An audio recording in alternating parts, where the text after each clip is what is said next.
She was the goddess of spring, the bringer of bloom, the essence of life itself.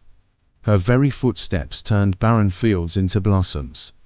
Her laughter carried with it the warmth of rebirth, until one day she vanished beneath the earth. The world dimmed, the flowers wilted, the skies grew heavy with sorrow, and high above, a mother's cry shook the heavens. But this is not just a tale of abduction. It is a story layered with emotion, with secrets, and with choice. It is the story of temptation, of destiny, and of a single seed that forever altered the balance between life and death. This is the story of Persephone. Persephone was born into light, the cherished daughter of Demeter, goddess of agriculture and fertility. She lived a life untouched by sorrow. The earth bloomed in her presence, fields turned green, and trees bore fruit wherever she wandered. She was innocence personified, radiant, kind, full of laughter. Her days were spent weaving flower crowns, running through meadows, and living under golden skies. But while the world celebrated her joy, someone else watched from the shadows, silently, patiently.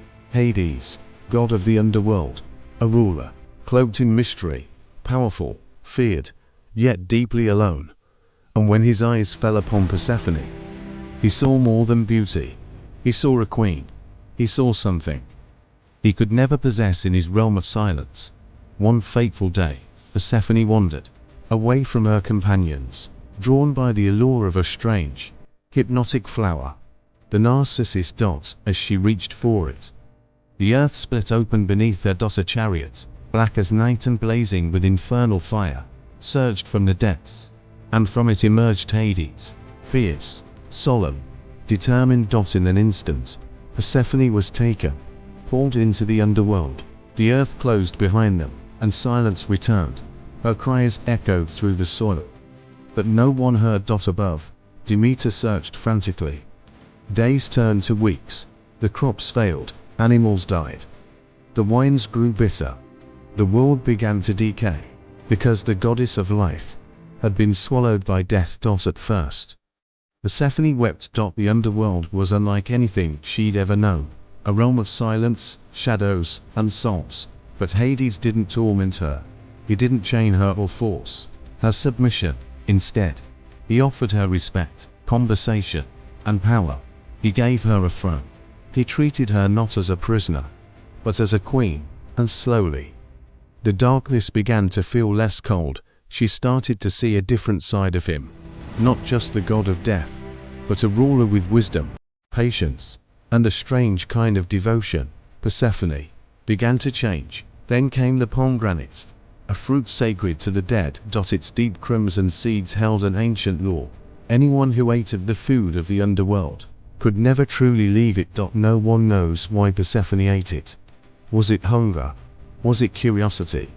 Or was it a quiet decision, a symbolic acceptance of her place between worlds? She tasted 6 seeds, 6 bites, and each one bound her further to the land of shadows. When Demeter finally found her daughter and demanded her return, the gods intervened.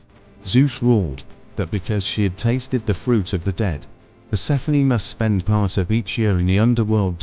And so, a compromise was made.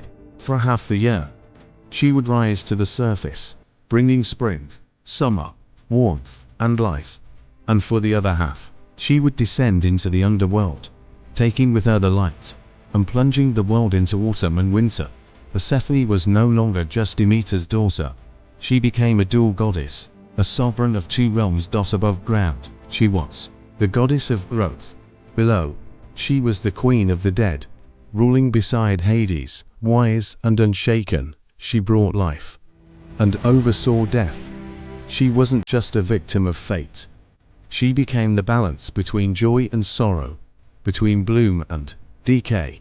Persephone didn't fall. She evolved, and in her evolution, she reshaped the fate of gods and mortals alike. So we ask, was Persephone stolen? Or did she choose to stay? Was she manipulated or empowered? Maybe she didn't eat those seeds by mistake. Maybe She always knew her destiny lay deeper than the flowers. Maybe she was born to be the queen of both worlds. The goddess of beginnings and endings, because sometimes true power lies not in resisting darkness, but in ruling it. What do you think? Was Persephone a captive or a conqueror? Let us know your thoughts in the comments below. And if you love mysterious myths, goddesses of duality, and tales that blur the line between light and shadow, don't forget to like this video, subscribe, and ring the bell to never miss a myth. Until next time, beware the blue that hides the bite.